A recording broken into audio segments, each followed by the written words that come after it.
кто вот собирается покупать моторы, лично от меня совет сказал, что расскажу про свои ножи. Просто нож и якутский нож, который вот мне подарили.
Ну что, ребят, пошумели немножко. Без этого никак. Сходил я сейчас, закинул 2 сетки. Озеро без льда пока. Вдруг попадет щука. Короче, 2 сетки закинул и решил еще вот тут порядок привести. У меня тут комни лежали. Распилил и сложил вот так. Ну это НЗ. Здесь раньше я делал как бы только столик и 2 этих доски, чтобы сидеть. Но тут я вообще практически не сижу. Обычно я тут разделываю дичь, чищу рыбу и готовлю. Все. Мне вот это одной доски вполне достаточно. Вот такой столик. Если что, подложить там, положить. Печка дымит. На улице вообще кайфово. Лес где-то шумит, но вообще обалденно. Такая прохладная погода, не жарко. И пока без дождя. Все, на улице сегодня работу закончил. Больше делать ничего не стану. Ничего не стану и поужинаем и будем отдыхать. Вот. Тулан без поводка. Сходили вместе с ним на озеро, вон там поводок на улице. Он лежит спокойно себе. Ему нравится, отдыхает. Сытый, довольный. Вот. Все, наверное, на сегодня здесь. На улице уже больше снимать-то, в принципе, и нечего. Как-нибудь зимой, если в эту зиму не получилось приехать, прошлую зиму, может, будущую зиму приедем на Буране и уже заготовим нормально дровишек. Под навесом пусть будет. Навес — это хорошая штука. У кого возле избы нету навеса, сделайте и не прогадаете. Блин, дождливую погоду спасает, выручает вообще. И на первой избе у меня в планах, я как-то уже рассказывал, что хочу поленницу. Вот принцип такой же и сделаю. Как бы наполовину сделаю поленницу, чтобы сухие дрова всегда были. Дальше там столик сделаю. Столик только не разделочный, там что-то, а именно столик, чтобы сидеть летом на улице, чай пить. И дальше чуть в стороне еще под навесом тоже хочу сделать, чтобы печка стояла. Железная печка, чтобы готовить на печи, чтобы не дымело там. Лучше какую-нибудь буржуйку придумать. Вот такие планы. Не знаю, там сделаю, не сделаю, получится, нет, но планы есть. Вот такую вот беседку сделать. Поленница, столик и печка. Вот такой вот ряд. И будет удобно, и под рукой все будет. Вот. Болтаю. Блин. Как ни крути, там карта памяти быстро кончается. Ладно, ребят.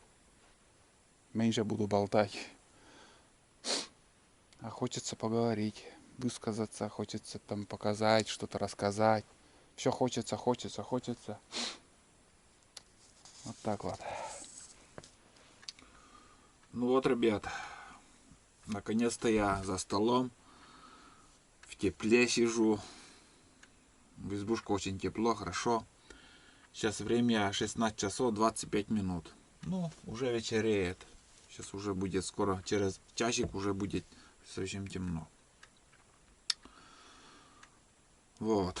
Сегодня 13 октября. Не помню, уже я говорил или нет. Буду ужинать. Целый день, в принципе, не ел еще. Вкусный супчик сварил. Наваристый.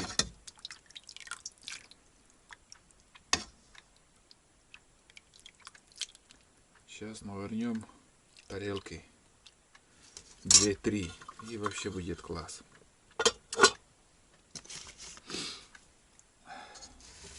Попробуем соль. Нормально.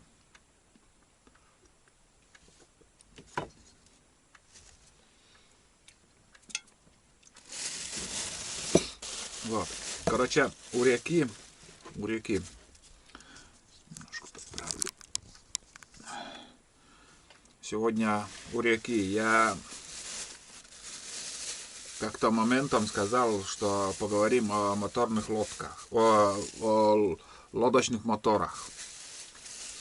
И я там рассказал у реки, что уже 3 человека, которых я знаю в этом сезоне, вот только осенью, уже сломали мотор. Ну, на запчасти попали, короче. Примерно от 10 до 20 тысяч на ремонт у некоторых обойдется. И я уже сделал вывод, что лодочные моторы, из лодочных моторов, вот сегодняшние мужики, у них Nissan Marine. Наверное, там у них Nissan Marine был. И то у них вал сломалась, не выдержала. И я вот как-то сделал вывод, что все-таки, и мне уже не раз уже говорили, что Судзуки крепкий мотор. Я уже начал понимать, уже сколько лет, там лет 5, наверное, езжу на нем. В принципе, чтобы не сглазить. У Судзуки подводная часть крепкая. И кто вот собирается покупать моторы, лично от меня совет: покупайте Судзуки. Ну, не знаю по лошадям, какой вам по душе, но если по таежным рекам, что я показал в этом фильме, как я езжу, по каким путям, по каким речным дорогам, вот скажем, видели, сколько там валежников, подводных этих деревьев, сколько ударов мотор получает. Все-таки Судзуки, думаю, самая крепкая. Я ничего не могу сказать про Ямаху. Вроде бы тоже Ямаха крепкий. Одно я знаю. Мотор Гладиатор полное говно. Прямо говорю. Понятно, будут спорить со мной, что вот Гладиатор там хороший мотор. Говно. По нашим рекам не выдерживает. Только в путь. Ломается HDX. Слабый мотор. Тоже уже в нашем селе уже кто покупал, уже давно уже отказались, уже все. Тоже уже как бы стараются отказываться от HDX. Мы называем Хендехок. Я не знаю, почему у нас его назвали Хендехок. HDX тоже слабый мотор. Дальше получается Nissan Marine. Ну, Nissan Marine более-менее. Он хороший. Но тоже подводная часть слабовата. Уже 2 случая я знаю, которые вот ломалась подводная часть. Хидея. Тоже слабый мотор.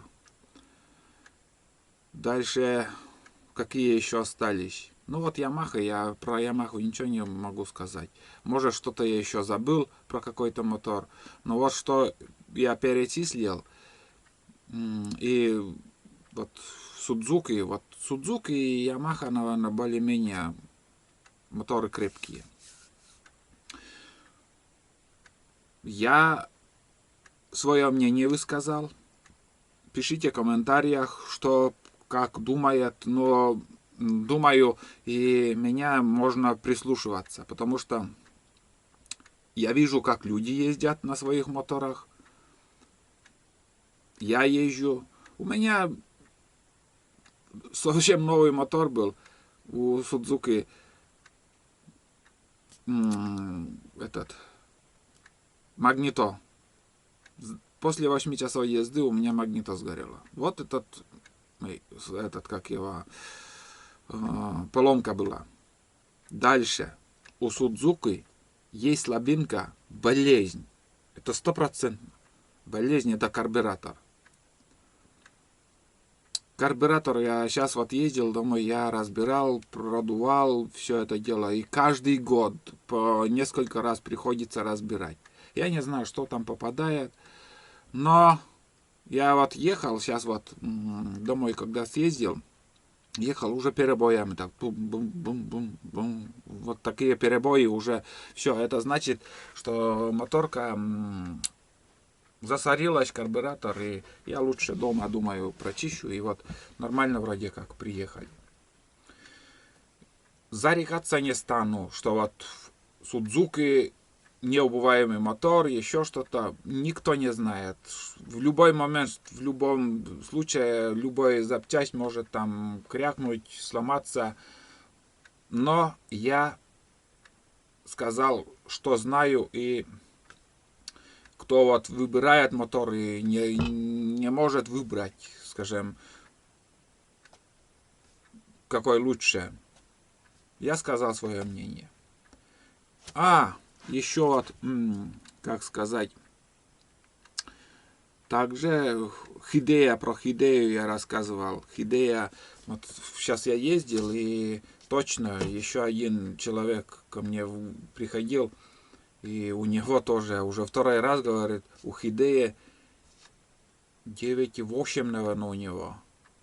Если не ошибаюсь. Тоже вал. Говорит, там вал и где-то вообще тонкая фигня, короче. Если 9,9, там, говорит, у Хидеи 9,9.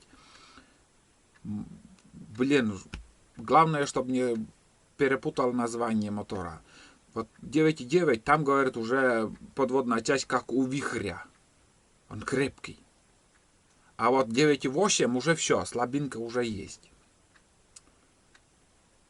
Тохатсу, про Тохатсу, в принципе, у Тохатсу подводная часть тоже слабовата, а сам двигатель хороший.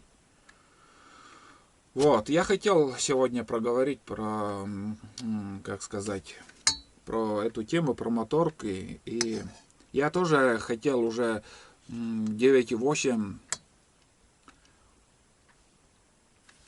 Nissan Marine взять. Но, ребят, сейчас вот подумал, сейчас вот видите, как ездил. Нет, не буду брать. Если с новым винтом, мне эта шестерка вполне достаточно. Я вот сейчас вот второй раз поднимаюсь, я поставил маленький винт. Обороты уже не такие, как бы скорость не такая. А когда новый винт ставишь, он хорошо идет. Так что пока Suzuki 6 есть, я этим буду ездить.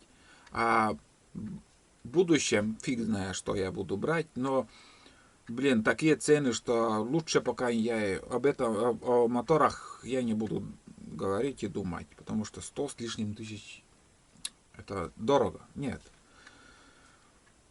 Что имею, этим и буду ездить. И второе, сейчас еще, второе, это еще два слова скажу про эти ножи. Я в первой серии, наверное, уже, когда распаковка, как бы обзор сделал своих продуктов, я там сказал, что расскажу про свои ножи. Просто нож и якутский нож, который вот мне подарили. Ну, в принципе, чехлы, вот видите как, чехлы одинаковые цвет, но у якутского ножа вот уже тут рисунок такой красивый. А так, как будто один и тот же человек делает все. Один в один. Размеры вот такие. Вот размер. Просто нож. Хороший нож. Ничего плохого про этот нож я не буду говорить. Вообще не буду. Я всю осень еще всю осень я этим ножом пользовался. Но лезвие для меня это слишком длинное. Ну вот видели, как я тягу чистил? Ну вот длинная еще, вот это лишнее, вот. Вот когда вот держишь, вот палец, вот конец, чтоб здесь был. Понимаете? Это длинное лезвие. Не знаю, ну, может рубить или еще. Якутский нож. Подарок. Про него я, в принципе, пока ничего не могу сказать. Размеры вот. Спрашивали, я точил или нет уже просто нож. Вот. Ну, немножко подтачивал. Немножко подтачивал. Размеры вот. Видите как? Надеюсь, все видно. Просто нож очень огромный, большой. А это для меня самое то. Это для меня самое то. Хороший нож. Если по качеству посмотреть, лезвие толще у якутского ножа. Толще. Блин, свет хватает, нет, видите, нет что-то там. У якутского ножа лезвие толще, но сделано намного, 10 раз аккуратнее и культурнее, что ли. Красивее. Вот. Сейчас вот я прошлую неделю вот этим ножом ходил. Тяжелый. Прям вот на поясе у меня на ремне и штаны даже вниз тащит этот нож. Тяжелый. Минус есть. Это не люблю я тяжелые. Ничего не люблю тяжелые. Я считаю каждый грамм.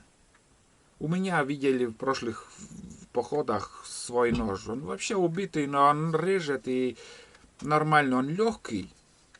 Он тяжелый этот. Ну, этот тоже вес есть, конечно, но он компактнее, удобнее. Еще вот немножко подъебали меня, вот, что я взрослый человек и ни хрена не понимаю в надписях. Что я должен все знать, что ли? Я не гений какой-то. Я что знаю, то и говорю. Не знаю, я нос туда не сую. Что я буду болтать, если ни хрена не понимаю в этом? Не помню, кто-то там тоже написал, что я неправильно прочел там надпись. Ребят, здесь в якутском ноже надпись X12MF. Сейчас уже без ошибки все прочитал. Расшифровать я не умею. Ну, хромированность, что-то там, где-то что-то там. Это Х буква на хром 12, МФ, я не знаю. Не умею я расшифровывать. Вот так. Вот про эти ножи я еще хотел рассказать вам. Этот нож завтра с собой возьму.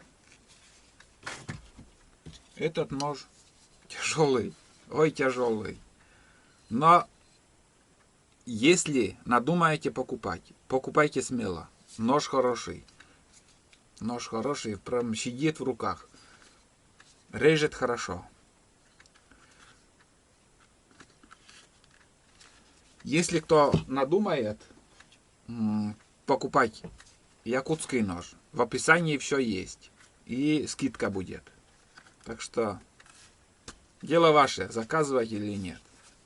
Но я всегда все рассказываю честно. Вот. Ну и день закончился сегодняшний. Сегодня у меня, как всегда, был бытовуха, ремонт трубы возле избы там. И еще возле избы работа не закончилась. Будут дождливые дни, я здесь буду заниматься возле избы. А сейчас я буду ужинать и буду еще кашу сварю на завтра. Гречку, наверное, с мясом и с луком. В общем, плов такой сделаю, чтобы завтра с собой брать. И будем охотиться. Завтра будет охота на глухаря. Как повезет, все увидите. До завтра. Пока. Я ужинаю. Вкусный суп.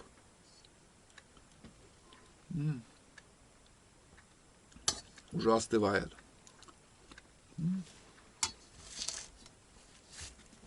Самый простой в приготовлении, очень вкусный.